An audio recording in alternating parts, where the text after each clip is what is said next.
Imagine stepping into an elevator, pressing a button, and watching a massive metal cabin rise hundreds of feet into the air. It may look simple. Press a button, the doors close, the elevator moves, and then it stops almost perfectly level with the floor. But here's the fascinating part. An elevator can weigh hundreds or even thousands of kilograms.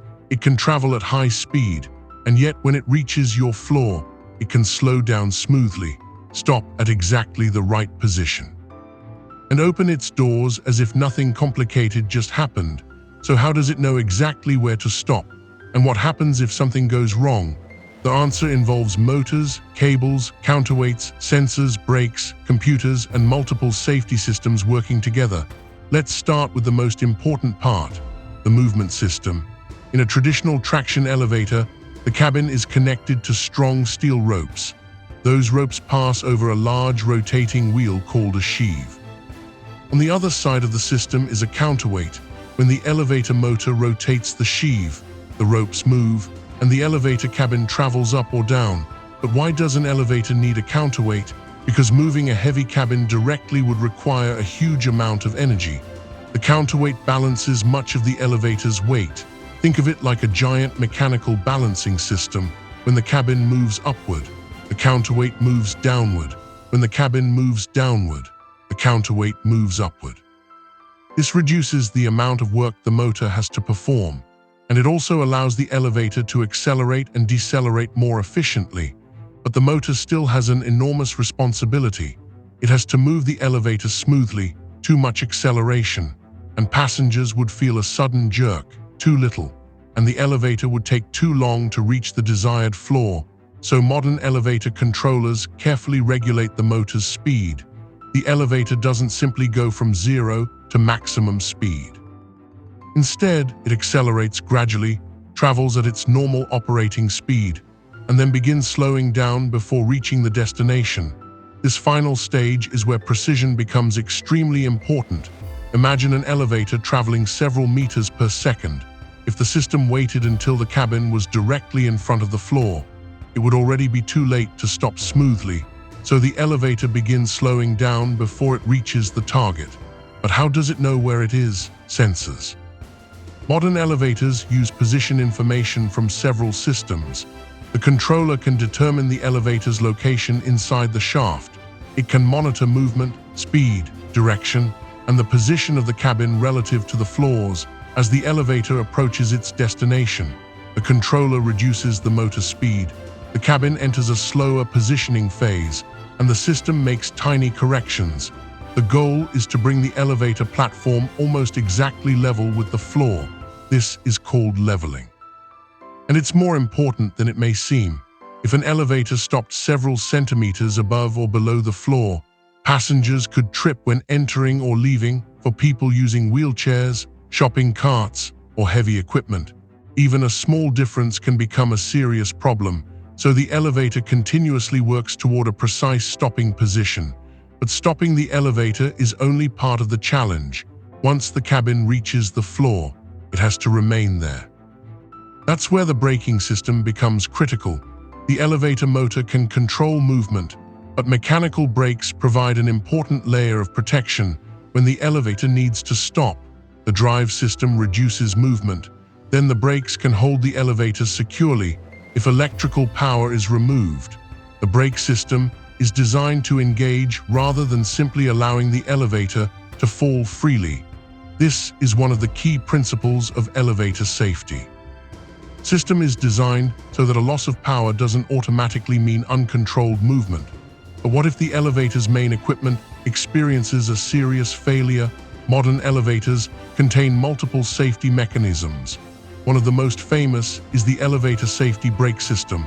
A separate mechanical safety device can be triggered if the elevator begins moving downward faster than it should. The system can grip specially designed guide rails in the elevator shaft. This helps prevent uncontrolled descent. It is an additional layer of protection beyond the normal motor and braking system. And modern elevators don't rely on just one sensor. There are monitoring systems throughout the machine. Door sensors check whether the doors are properly closed. Position systems monitor the cabin. Speed monitoring systems check movement. load sensors can detect excessive weight, and the controller constantly watches for abnormal conditions. This is especially important because the elevator doors themselves are part of the safety system. Imagine an elevator beginning to move while the doors are still open. That would obviously be dangerous. So elevator systems are designed with interlocks. The elevator should not begin normal travel unless the doors are properly secured. If the system detects a problem, it can prevent movement. The doors may also use sensors to detect a person or object in the doorway if something blocks the entrance. The doors can reopen rather than closing against the obstruction. All of this happens automatically. Passengers usually don't notice any of it, and that's exactly what good engineering is supposed to do. The complicated technology remains invisible, while the user experiences something simple. Press a button, wait, arrive. But there's another interesting question. How does the elevator know which floor you selected? That's handled by the control system when you press a button. You are essentially sending a request to the elevator controller. The controller determines where the cabin is, where it needs to go, and what sequence of movements should happen. In buildings with multiple elevators, the system becomes even more sophisticated. Imagine 20 people pressing elevator buttons at different floors. The system doesn't want every elevator to stop at every floor. Instead, an algorithm can decide which elevator should respond to which request. It considers the current location of each cabin, its direction, existing passenger requests, and sometimes the expected traffic pattern during busy morning hours. For example, many passengers may be traveling upward from the lobby. The control system can adapt to this demand. During other times, traffic may be spread across many floors. The system adjusts its behavior accordingly.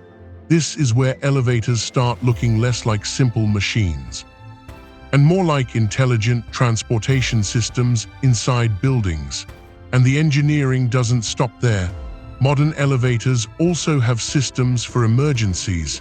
If normal electrical power fails, many buildings have backup systems that allow the elevator to perform a controlled operation, depending on the design.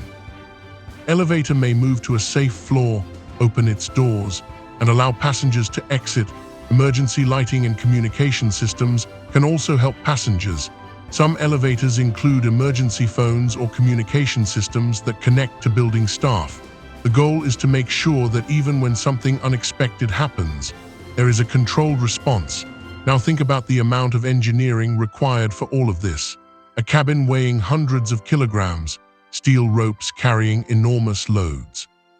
Motor powerful enough to move the system, counterweight balancing the cabin, precision sensors tracking movement, electronic controllers calculating speed, mechanical brakes holding the cabin, door interlocks preventing unsafe movement, and emergency systems ready for unusual conditions. All of these components have to work together, and they have to work reliably every single day. That's why elevators are tested and maintained regularly. Technicians inspect cables, brakes, motors, doors, sensors, guide systems, and control equipment, because an elevator isn't a machine where failure is simply inconvenient. It carries people. That means reliability and safety are fundamental parts of its design. So the next time you step into an elevator, remember what's happening behind those walls. The cabin isn't simply being pulled upward. A motor is controlling a mechanical system. A counterweight is balancing the load. Sensors are tracking position. A computer is calculating movement. The elevator slows down before reaching the destination. The controller makes precise adjustments, and the braking system holds the cabin securely in place. Then, the doors open and you walk out.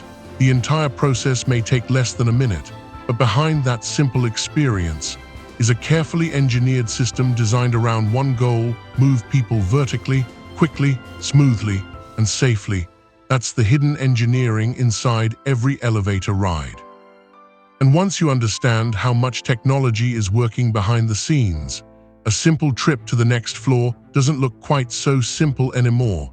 If you enjoyed this engineering documentary, subscribe for more fascinating stories about machines, technology, automation, and the engineering systems that make modern life possible. I'll see you in the next documentary.